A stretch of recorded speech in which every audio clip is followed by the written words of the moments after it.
Hello and welcome to Community Update, where we bring you the voices shaping our community. My name is Promise Okoye and I'll be your host. Now, today we are excited to have Daryl Johnson, one of the candidates running for Mayor of Halifax in the upcoming municipal election. With a growing list of important issues facing our city, from housing and homelessness to transportation and city planning, Daryl is here to share his vision and ideas on how he plans to lead Halifax into a brighter and prosperous future. Daryl, it's good to have you in the show. Thank you very much for having me. Traditionally, we would like to start by asking what has been your experience, what has been your background. But let me begin by saying, what motivated you? What was the inspiration to run for the office of mayor in Halifax? I had two opportunities to run. In 2020, I ran in the municipal election in my district of Cole Harbour. And then again, a year later, I ran in the provincial election with the PC party. So this time around, I had got a little braver, and I figured if I'm going to run again, it's going to be for the mayor. Interesting. Give us a sense of the experience you had during these first two attempts that you made in politics, and what background in terms of politics, political party that you have had in the past. Yeah, so I get a lot of my experience from the community. I've been advocating for many years. I worked with youth for 25 years in the form of coaching. I've worked in a lot of grassroots organizations trying to elevate families, elevate people, and be their voice. And I've also had the opportunity to sit on a number of boards, anti-racist boards, committees. And I currently sit on the HRM African Nova Scotia Advisory Committee. So to me, running for office or being involved or trying to be involved in politics is it's almost like it's my calling. So it's something that I've been wanting to do for quite some time. Right. And I got the interest during COVID. It's kind of a weird story, but nonetheless, I'll share it. I was during our first lockdown, I did a personal reassessment of myself. And I thought, what have I accomplished so far in my life in terms of working in the community, and where can I go from here, and what legacy can I leave behind? So I actually looked at my resume, and I looked at all the things I've done and every aspect of it, and I thought, this looks like a resume of a politician. So I decided to do it. And I plunged in 2 feet first. And that's been my whole experience. Interesting. Now, let's get into the meat of the matter. Housing is an issue here in Halifax. In fact, it's a crisis that they haven't been able to take care of. And then one will be wondering, if elected to be mayor here in Halifax, how do you plan to tackle this crisis? How do you plan to work with government at different levels to be able to provide affordable housing for the people? Well, my first plan, we all know that we are dealing with a crisis of homelessness. And I haven't yet heard any politicians call it that.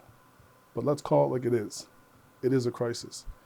And I want to help people get off the street and get on their feet. So my plan is simple. For the immediate term,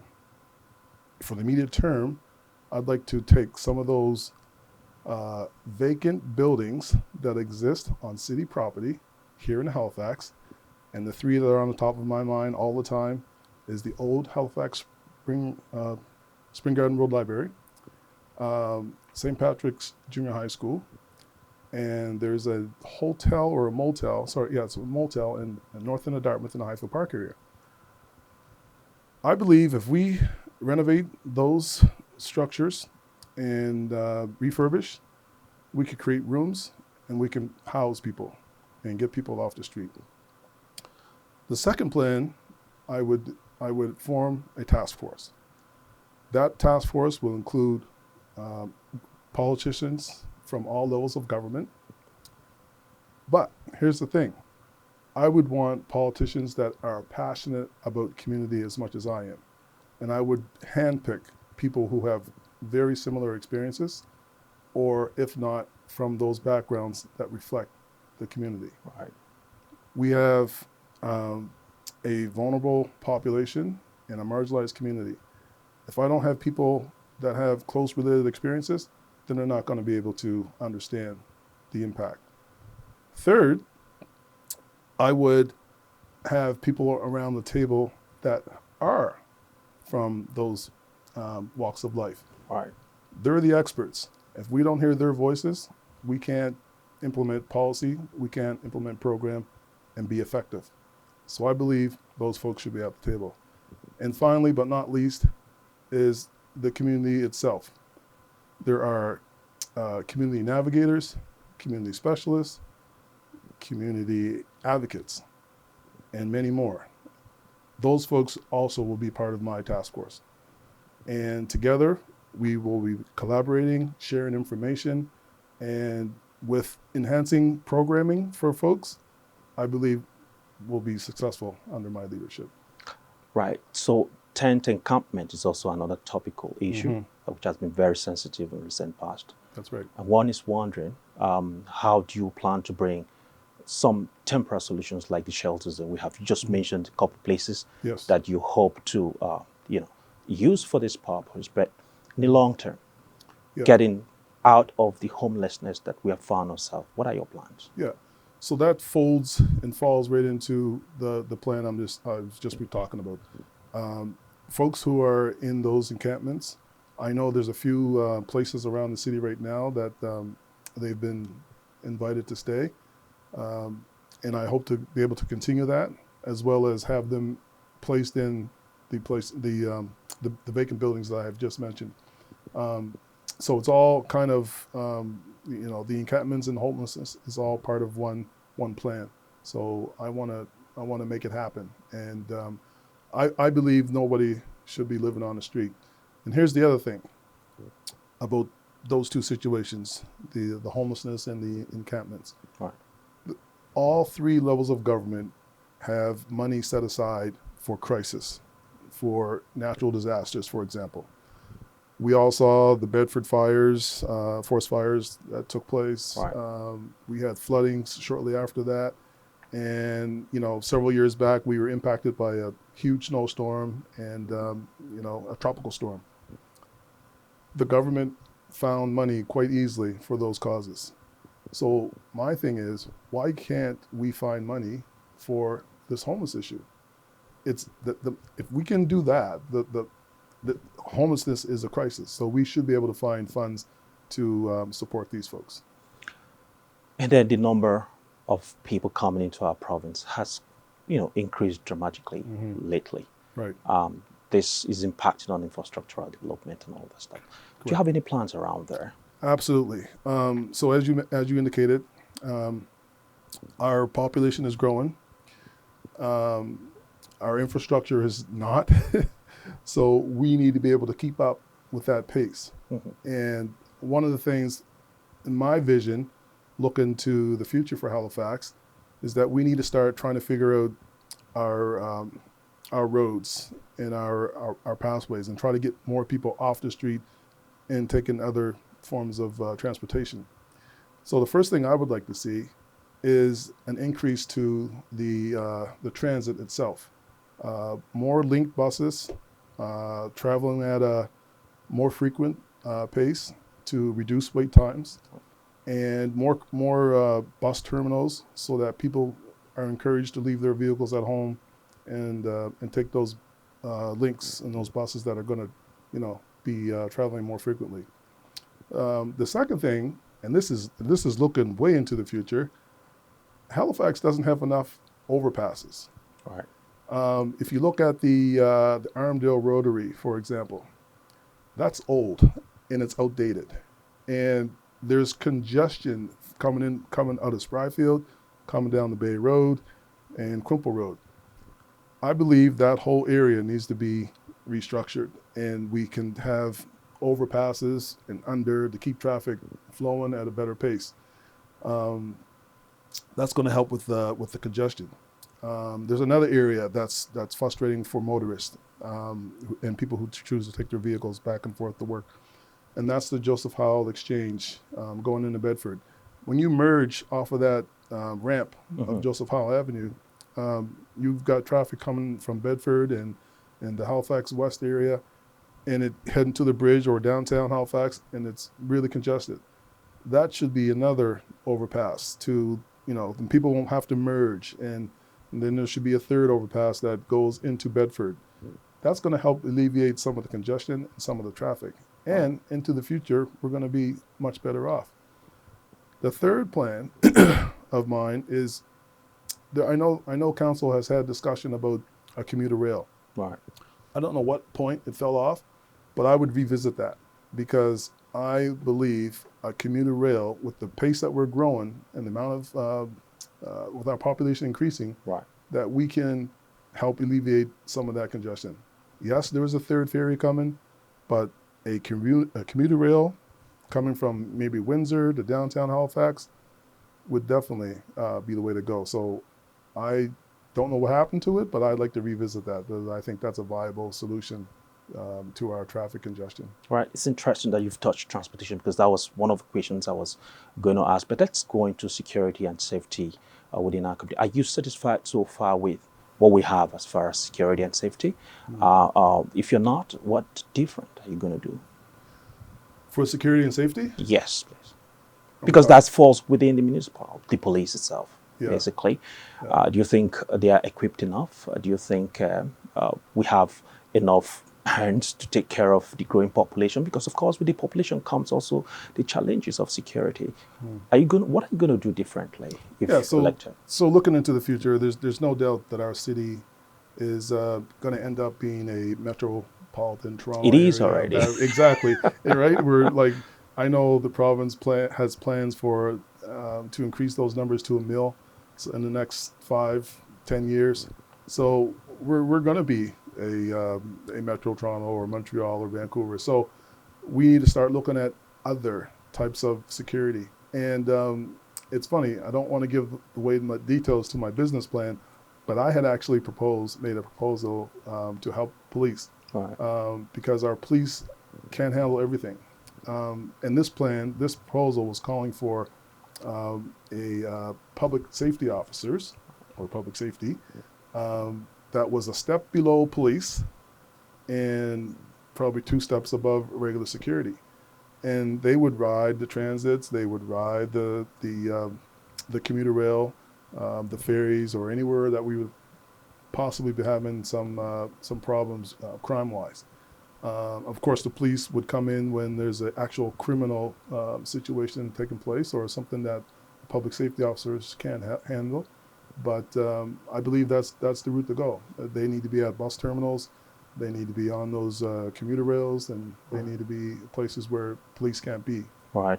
Let's talk about marginalized communities here and people who are not reasonably represented in government. How do you plan to listen to these voices, carry them along if elected mayor of Halifax?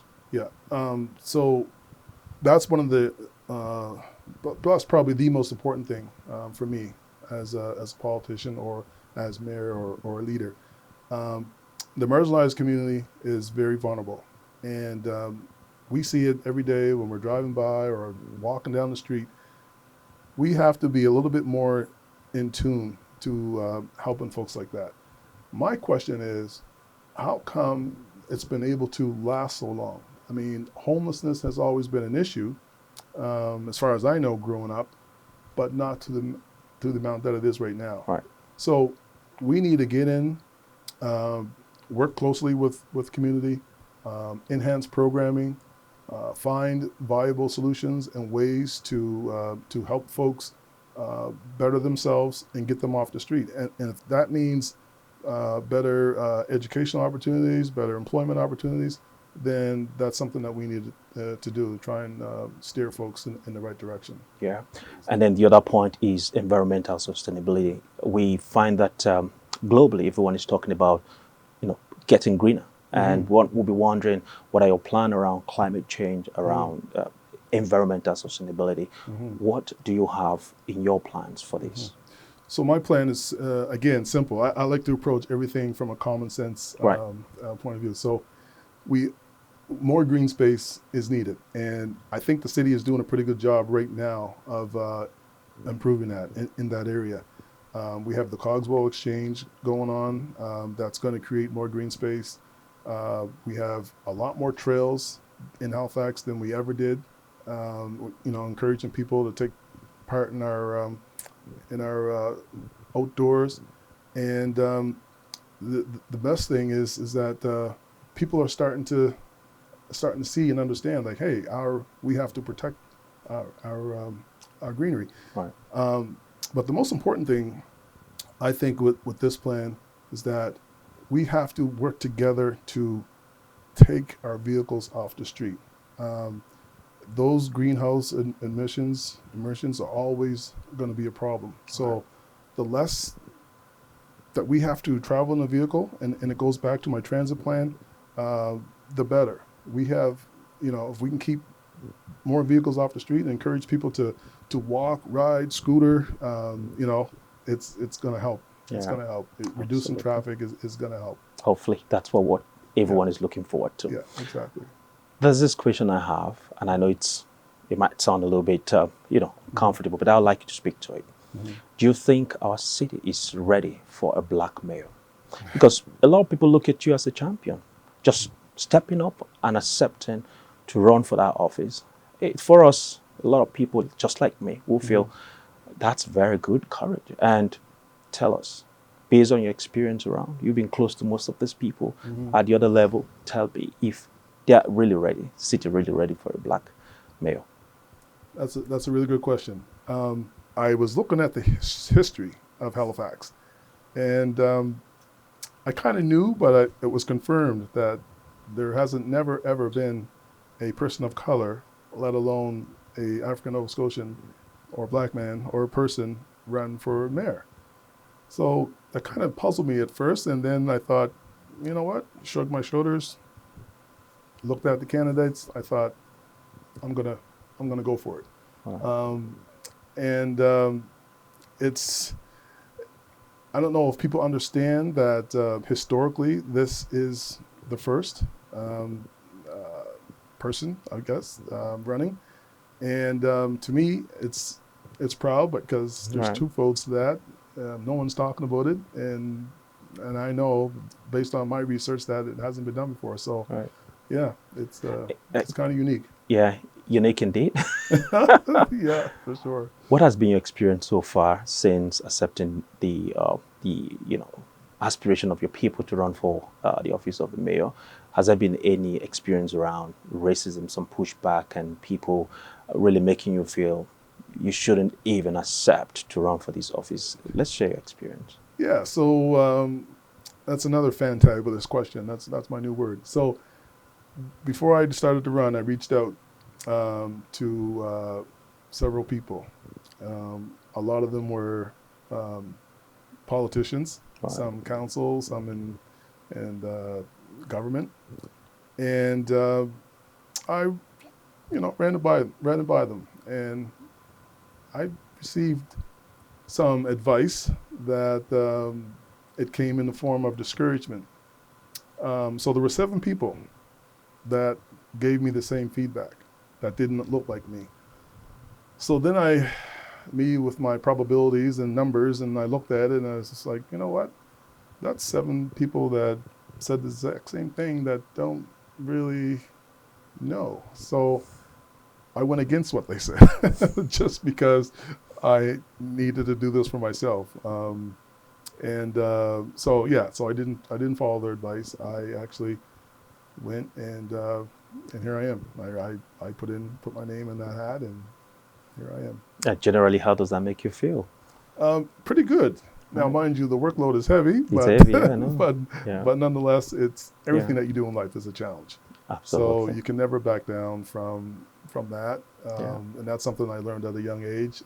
And being a former athlete and being a coach, you just don't back down from your challenges. If you want to be the best, you got to beat the best. You And gotta be the best. that's I right. agree totally with you. But as we wrap up, I want to find out from you, what message do you have for your voters, for people of Halifax? Because a lot of people are yearning to listen to your voice, and we're proud to be the one giving the platform so you can speak to them. So I'll let you speak to them. My message is simple. This is a historic moment and opportunity for not just people from my community, but for the entire HRM area.